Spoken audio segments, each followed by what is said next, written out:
Yesus fedha waaqayyo lafa gochuu danda'a. Namni ni jabeesse. Eshi. Okay. Fedha waaqayyootiin ala? Waa gochuu danda'a. No.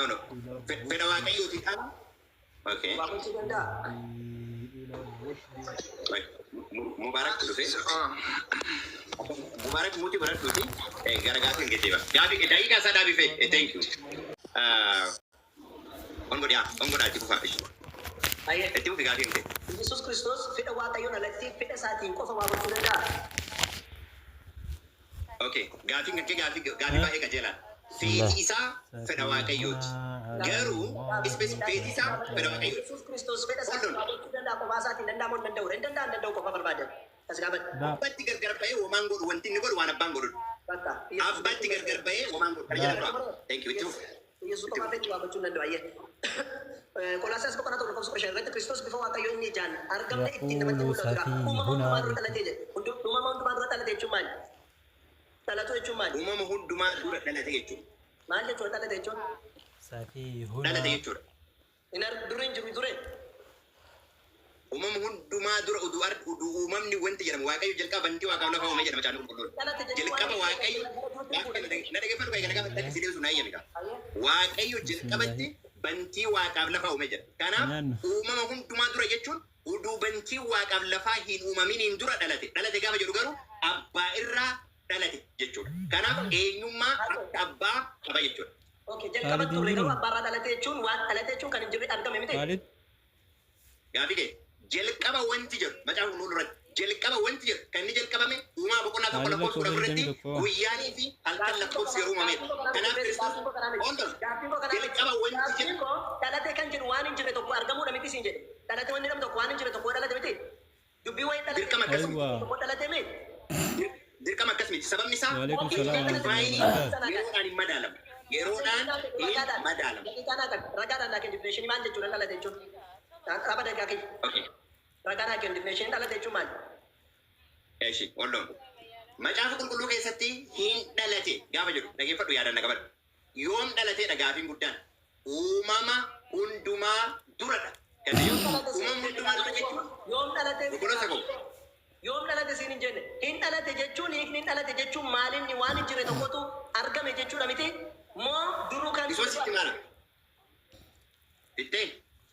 Naa deebisi. Gaaffis gaadha qofa naa deebisi. Hin dhalate jechuun waan hin jirre tokkotu argame jechuudha moo duruu hin jira jechuudha? Hin jira jechuu ta'e difineeshinii kana isaa akka argatte baasin agarsiisa. Ragaa. Okay, dhagee godhe. Okay, macaafa fakkeenyaa boqonnaa 8 lakkoofsa 30 irraa akkana jedha. Boqonnaa 8 lakkoofsa 30 irraa yeroo isa dubbatu jechuudha. Ingiliffaan si dubbisa. 8:30 irraa macaafa fakkeenyaa boqonnaa 8 lakkoofsa 30 kana qofa si dubbisa. Achiin booda kan jiru on yeroo dubbisu on daqiiqaa cadhiftanii dhaabinaa. Dubbisaadhaa itti fufuu qaba waan ta'eef. Ragaa dubbisaa waan ta'eef. Jalqaba irraa turuu isaa akkamitti arginaa? 30 irraa Ingiliffisaa akkana jedha. Ingiliffaa yeroo dubbisu. Akkana jedha.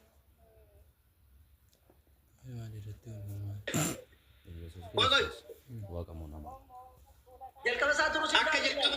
Jalqaba irraa turuu siin gaafanne. Jalqaba irraa turuu siin gaafanne. Gaaffiin kee hin dhalate jechuun waan hin jirre tokkotu argame moo duruu kan jirudha siin jedhe. Duruu kan jiru jette ragaa baasin agarsiisi. Dhalate jechuun duruu kan jedhu ragaa. Lakki immoo hin dhalate jechuun yeroodhaa booda dhalate yoo ta'e immoo walii galee dabarra. Tumurtee? Yeroo wanti jedhamu iyyuu ka uumame Yesuusiini uduu yeroon hin jiraanne dura dhaqanii irraa dhalate. Dhalate jechuun maalidha? Dhalate jechuun maali? Hin dhalate jechuun keessaa bahe. Yookaan immoo irraa dhalate.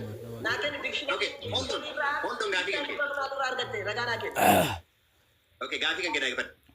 Ergaa Yohaannisi isa tokkoffaa boqonnaa 5 lakkoofsa tokkorraa maal jedhaa? Begat and the begotten of him jedha. Begotten of him jechuun hin dhalate kan jedhu hidha isaa natti mi jedhee ragaa macaafaa qabaate qabaan hin dabarra kalaas. Dhiis hin dabarra. Hayyee. Kan biraa? Okay, Mubarak. Daqiiqaa Mubarak sirrii miti. Abdii qajeelaa jedha. Yesus Kiristoos. Irra deebii gaafii. Yookaan. Irra deebii gaafii. Iyesuus Kiristoos ofii gurra kanaa kenna dhaggeeffadhu please deeqaa kiyya. Iyesuus ofii isaatii waan tokko uume jedhee dubbateera mataa isaatiin ani waa uume jedhee dubbate. Baay'ee gaarii. Kiristoos immoo akkana jedha yeroo dubbatu gaafii kan keetiin. Ani ofii kiyyaaf ragaa moo ragaa naaf ragaa. No. Ani jedhee moo hin jenne jedhe jedheera yoo jette ragaa naa kennita hin jenne yoo ta'e hin dabarra. Jedheera jedhitee san booddee ragaa naa kenne. Iyesuus Kiristoos ofii uumeera jedhee dubbateera. Kiristoos kan inni dubbate kaabbaa hundinuu kan kooti kiyya hundinuu kasaa jedhe malee ani nuume jedhee kallattiidhaan Iyesuus Kiristoos ofii waa uumeera jedheera. hin jenne. Alla kaayyee. Gongora akkasitti nu hin uumamne Kiristoos. Kanaafuu macaan kun kallattiidhaan hawaa uumeera. Dogongora afaan Oromoo. Meediin Oromiyaa jedhee dabalatole dalatoon. Dogongora afaan Amaariffaallee Ingiliffaallee Kiinjins vershinii hundumaa. Deeqaa kiyya. Gaaffii jaaffaa shanaffaa sagalee waaqayyoo fedha waaqaan dhala waa gochuu danda'a. Tokko kan inni nu waaqayyoof tokkuma waan ta'eef hin godhu hin godhu fedhaa isaatti ala hojii ta'e jiru karallee na gaafattee ta'a. Sagalee waaqayyoo Na gaafattee ta'a. Yesuus waaqayyoo. Aniif abbaan Tumureera. aniif abbaan Please tumureera. Waaqayyoo sagalee malee waa tokko gochuu danda'a. waan hundaa kan godhu sagaleedhaan kan inni godhu karaa ilma isaati waa hundayyuu godhu. Malee waaqayyoo waa Wanti xiyyaa ilma isaatiin ala godhe tokko hin jiru jedha. Isaanii wanti godhe tokko hin kanaaf jiru. waaqayyoo ofii isaa ta'uu danda'e waa gochuu hin danda'u jechuudha. No, ilma isaatii waa hundumaa kan inni godhu. Tumureera. Eshi. Ibroota boqonnaa lama lakkoofsa torba irratti ከመላእክት ይልቅ በጥቂት አሳነስከው የክብርና ምስጋና ሰዎች አንክለት በእጆችም ስራ ላይ ሾምከው ጀ ሰላመታ deebiseetuma barreeffama sana maaliif hin dhufne maaliif qara'uu dhabdee san jedhee maaf hin deebisne shabakaadhuma na rakkisaa jedhee amma dura Inni ragaa gaddamu jedhu abbummaa qabu. Nalaggifamuu ariifatini. laaffisuuf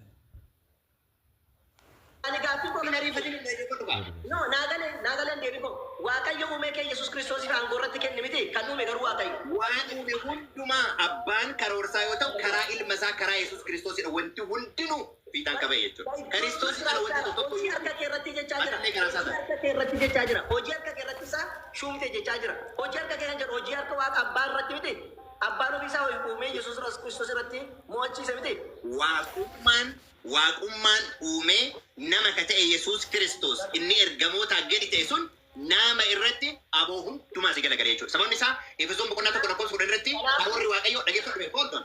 Uumaa mina dubbisiisan jirtu bara. Uuma kan keetti dubbataa. Anka si gaafa abbaan ofii isaatti uumee yesus kiristoos irratti shoome jechaa jira kan uume abbaan miti sin jedhe aboo qabaachuu sin gaafanne kan uume waaqayyo miti abbaa Yoo na dhageettee gaafii deebi'an siin deebine maal si fayyada gadhiftee haasofte. ragaa barbaadde dhaabee sii kenna hin dhaabdaa jechuudha. Kan hojii harka isaatti waaqayyo uume miti. Kan uume waaqayyo miti. Ergamoota gadi kan jedhu jedha namoota nama yeroo ta'edha. Nama yeroo ta'eetiin jedhe dhalli namaa hundi aboo isaa jala galee jechuudha. Itti dhufu. Nama ta'eetii waaqayyo uume waa hundayyuu. Maal? Erga yesus nama ta'eetii waaqayyo waa hunda uume kan jechaa jiru hojii akka keerratti isa uumte jedha. Akka fayyuufi siin jedhe laal na dhageeffadhu. Efesoon boqonnaa tokko 10 maal jedha? Kaayyoon waaqayyoo bara dhumaatti waan hundumaa harka Kiristoos jalatti walitti qabudha jedha. Harka Kiristoos jala walitti qabudha gaafa jedhu namni deebiin qabdu. Hayyee gaaffii 8ffaa nama dhiiraaf durbaa godhee kan uume waaqa abbaati moo ilma? abbaadha karaa ilma isaa ka'uun. Ragaanaa kenne karaa ilma isaa. Abbaadha karaa ilma isaa. Karaa ilma isaa. Karaa ilma isaa uumeen jedhu wangeela Maatiyos boqonnaa 9 lakkoofsa 4 irratti dhiiraaf durbaa godhee kan uume waaqa abbaadhaa jedhee dubbata. Yesuus ofii isaati. Ragaa sii kenna shina dhageeffadhu qaba. Laateen. Efesoon boqonnaa 3 lakkoofsa 9 irraa akkana jedha. Asirra si dubbisa. Kudhanama garaate. Dhaab yoo barbaadde hold on isa dhaabaa kan baasuuf. Ingiliffaan si dubbisa. Sadii 9 irraa. Shukran. Ingiliffaan si dubbisa. Ingiliffaan qara jedhaattaa jechoota qaraatuutti deebita. Dhaabdanii thank you. Amma itti fufaa. Baasee waan ta'eef. To make all men see what is the fellowship of mystery, which from the beginning of the world has been hid in God, who create all things by Jesus Christ. Kanaaf waan all jechuun waan garii wayitiin all hin jedhama jechuudha. Sana booddee una qabde baasis garsiisa. All things jechuudhaan dhiiraaf dubara si gaafate kophaatti.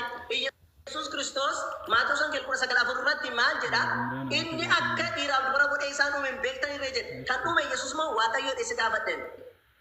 Abbaatu karaa ilma isaa uume Qolaasiyaas boqonnaa tokko 16 irratti waaqarra ka jiru lafarra ka jiru aboo kan qabu aboo kan qabne hundinuu karaa ilma isaa. Dhiiraaf dubara Waaqayyo karaa ilma isaa uume ka jiru. Hunduma namallee hunda sin gaafanne ani Yesuus Kiristoos waaqarrallee ka jiru lafarrallee ka jiru. dhiiraaf dubara si gaafanne baas nagarsiisa. Dhiiraaf dubara kan uume karaa Yesuus Kiristoosiin dhiiraaf dubara uume ka jiru nagarsiisa.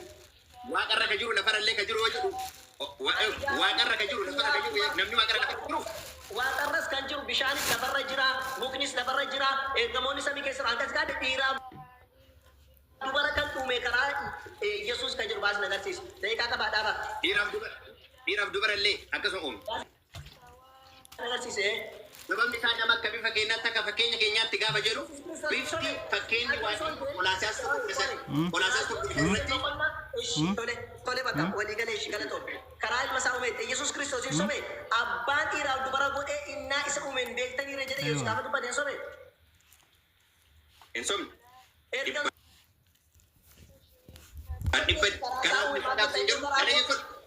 Inni karaa waa'ee mul'ataa hin jenne ati maaliif karaa isaa uume? Karaan waa'ee ilmaa gaafa sitti dubbadhu baraati konfiyuuziinis keessa uumamaaru. Ati nama qofa yaadaatta. Ani ammoo ilma waaqaa isa waaqummaa qabu isa abbaa wajjin ture isa sanillee dubbataa raba. Ani immoo isa sammuu kee keessa jiru osoo hin taane ani isa sammuu kee keessa jiru osoo hin taane isa baayibilii irra jiru si gaafataa jira. Yesuus Kiristoos inni dubaraaf dhiira godhee akka uume hin beektaniire jedhee warra faalsotaatiin gaafa gaafatu hin kijibne moo kan uume Waaqayyo abbaadhaas hin jedhe. Efesoon boqonnaa 2 lakkoofsa 10 irraa yaada akkana jedhu. Efesoon iddoo amma si dubbise irraa kana qofa si dubbise xumura 2:10 irraa. Dhageeffadhu 2:10 irraa akkana jedha. Hojii harka isaatii jedha. Dhageeffadhu si dubbisa ragaa. Ragaa ragaa si deebisa. Daqiiqaa naa dhaba kirkiritta. Daqiiqaa dhaabaa ishii. Daqiiqaa dhaabaa ishii. Nagaa naa deebisa. Dhaabaam. Daqiiqaa dubbisa. Si dubbisa. Naa deebisteetta. Si dubbisa daqiiqaa naa dhaabatu si dubbisa. Daqiiqaan si dhaabamee miti. Agarsiisne miti nagaa naa deebisteetta. Naachiisi. Efesoon 2:10 irraa akkana jedha. Nuyi hojii harka isaati. Hojii gaarii isa Waaqayyo duraan dursee qopheesse. Karaa keessa akka deddeebiinuu fi karaa Yesuus Kiristoos uumamne jedha. Kanaaf dhiirri dubartiin illee karaa Yesuus Kiristoos uumame jechuudha. Itti fufeemu. Hayyee kun waan inni dubbataa jiru kan biraa kaasee gaafa kan biraa. Yohaan kan biraa gaafa sadaffaa Yesuus nama guutuuf waaqa guutuu jettee ergaa amanteetiin yeroo kadhattu waaqummaa namummaa keessaa baastee kadhattamoo namaa fi waaqa ol maqqabdee kadhatte. Okay, baay'ee gaarii. Kiristoos harki isaa inni madaa'e amma iyyuu mirga abbaatti. Gaaffii ko barbaada.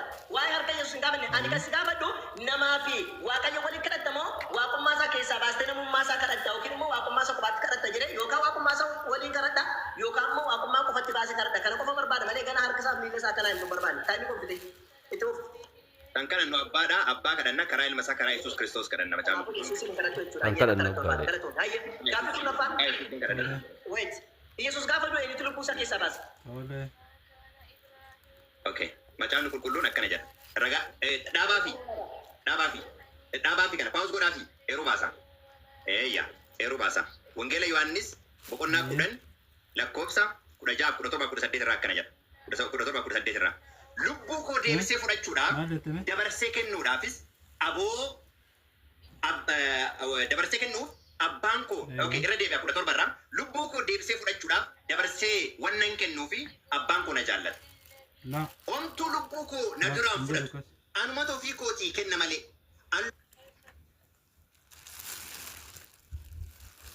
Lubbuu koo dabarsee kennuudhaaf banuu dandeettan kana booddee deebisee fudhachuudhaafis aboonan kabajaa Kiristoos yeroo dubbatu.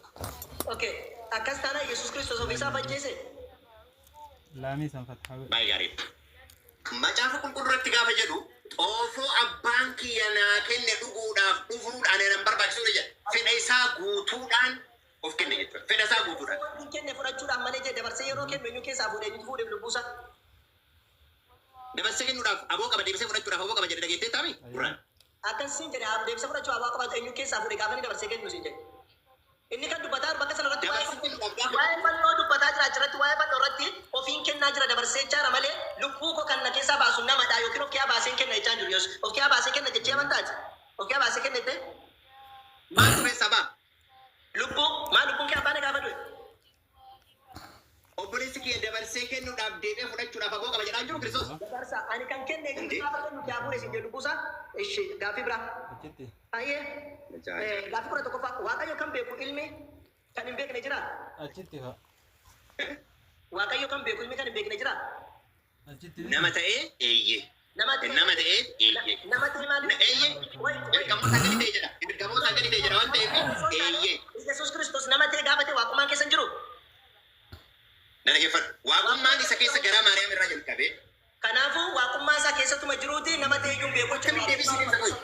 Naa deebi'e. Akkamitti deebisii deebisa qoy? Naa deebisee ta'e Akkamitti deebisii deebisa? waaqummaa isaa keessa jira moo jiru si gaafadhe. Lakkoofsa. Naa deebi'eera galatoon. Hayyee gaaffii kudha lammaffaa. Hayyee Kiristoos gara biyya lafaa yommuu dhufe ati aarsaa kennaas hin jaallanne garuu dhaqna abboon naaf qopheessitee jirtaa jedhe. Dhaqna kan qopheesseef Yesuus Kiristoos Waaqayyo miti. Biroota boqonnaa 10 lakkoofsa 5 irratti yeroo Kan qopheesse Waaqayyo miti siin jedhe. dhaggeeffattu uumaan dubbadhu bakka gaaffii kan kisee deebisuudhaaf. Qopheesse Waaqayyo miti si gaafadhe malee irra deebite daqiiqaa naa dhabaa jamaa. Daqiiqaa naa dhabaa. Kan si gaafadhe kan qopheesse Waaqayyo miti siin jedhe malee ganaati irra deebite sa'aatii kuna jalaa qofa dubbisin. Gaaffii si gaafadhe kan qopheesse Waaqayyo miti. Echi Waaqayyoodha. Dhaggeeffadhu. Waaqayyoodha. Sababni isaa ragaa Naa deebi'eera. warri qabachuu barbaadan wargaa Yohaannis isa lammataa ichiidhaaf ragaa kennaaf. Naa deebi'eera. Ragaa sii kenna. Ragaa sii kenna. No naa deebi'eera bakka. Naa deebi'eera. Waaqayyo jettee tole. Erga Waaqayyo qopheesseeti Yesuus Kiristoosiin hin uume jechuudha Waaqayyo. Gaaffitti yaa. Xumurtee amma gaaffii na qabatu. Gaaffii keessatti deebisee deebisa. Dhaggeeffadhu mee. Hin uume jechuudha moo. Naa qopheessite jechuun maal jechuudha? Naa qopheessite jechuun maal jira inni? Nagina Maariyaamiin qophaa'edha kan inni dubbataa. Na dhaggeeffadhu mee. Naa qopheessite kan jedhaa inni. Hin uume moo hin uume mitiidhaan. Hin qopheesse gaafa jedhu hin uume moo hin uume miti qopheessuun kun maali? Uumuu miti deeqaa kun haadha ba'a. Maariyaamiin Deeqaa kun haadha ba'a. Yoo ni kan jedhe ta'a. maal ta'e? Maal ta'e? Kan jettee ta'a jirta. Uumuu jee qopheessuu jechuun uumuudha moo uumuu miti isin jedhe. No. Naa qopheesse jechuun dhaggeeffadhu mee. Naa qopheesse jechuun yaadaan na qabadhu. Naaf qopheesse gaafa jedhu Maariyaamiin hafuurri qulqulluun irra bu'e gaafa jedhu Maariyaamiin hafuura qulqulluu kan irra buuse kan isii qulqulluu godhee isaaf qopheesse hafuura qulqulluu isa waaqa irraa dhufe. Inni kun ammoo Kiristoos guutummaa isii keessa akka buufatu sababa jechuudha. Kun abbaa irraa malee. Gaaffii biraa akkana jedha. Yoosef ilma Daawit Maariyaam kaadhimamee hafuura qulqulluudhaan waan ulfoofteef ishee of biratti fudhachuu hin sodaatee jedhe. Abbaa ilmaa hafuura qulqulluu sadan tokko hojjetteeti. Yoosef Yesuus ofumaan haadha isaatti of ulfeesse moo maal jechuudha? Abbaa ilmaa hafuura qulqulluu sadan tokko hafuura qulqulluudhaan ulfaa erga jedhame sadanuu tokko Yesuufiin of ulfeesse moo maal jechuudha? Sadan tokko sin jedhee beekan. Sadii tokko miti. Galatoon. Abbaan abbaadha. Ilmi ilma hafuura qulqulluudha. Dhaggeeffadhu. Kan dhufee dhalate ilma Waaqayyooti. Ilma Waaqayyooti. Ilma Waaqayyootitu dhufee dhalate malee abbaa miti kan dhalate. Galatoon. Ayyee gaaffiidhuma akkana jedha. Hojii ergamoota boqonnaa 19 irratti እንደገና ወደ መበስበስ እንዳይመለስ gara tortoruutti akka hin deebinee fi du'a keessaati Waaqayyo Yesuusin kaase. Otoo Waaqayyo Yesuusin kaasu baatee hin tortora ture. Murtee? Tortora ture moo hin turre? Sababni isaa inni mannaa jiraataadha waan ta'eef mannaa isa waaqa irraa gadi bu'e ta'e waan ta'eef hin tortoru. No, gaaffiin isaa otoo Waaqayyo kaasu baatee hin tortora moo tortoru? Hin tortoru. Sababni isaa mannaan tortora ture jedhe wada mabasbas እንዳይመለስ jira.